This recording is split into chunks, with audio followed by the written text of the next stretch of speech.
गणपत बजाना काय को बंद किया? अरे ओ शीला, अपनी कमर तो हिला। चल हट। हाँ हो गए। डीजे प्रमोद कुमार ध्रुव एक्सक्लूसिव।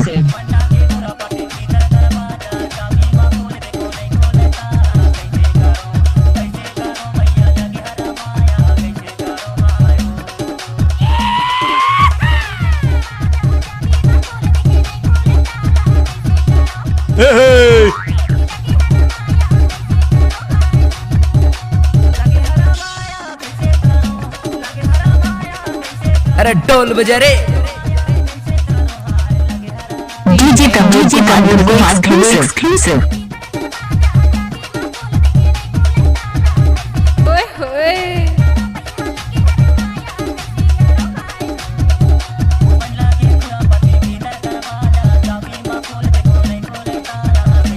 जा रे।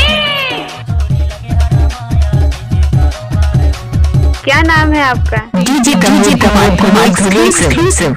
गौ कसम से। गौ?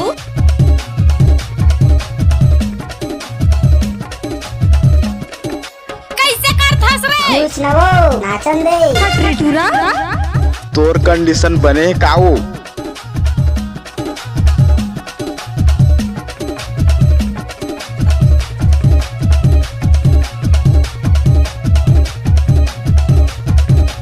ए पांडु म्यूजिक क्यों बंद किया रे? क्या नाम है आपका? DJ Pramod Kumar exclusive. काए? सलवार सूट लगा कहाँ जाता सो? तोला का करे बाईगा? कहूँ जान। अच्छा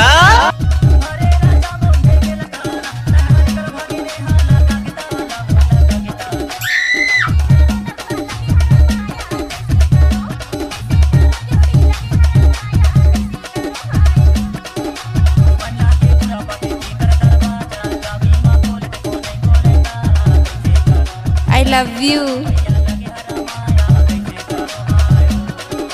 नाम क्या है आपका? DJ Pramod Kumar exclusive.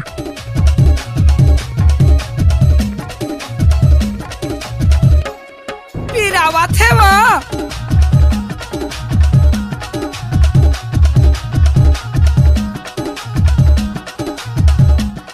Bye bye.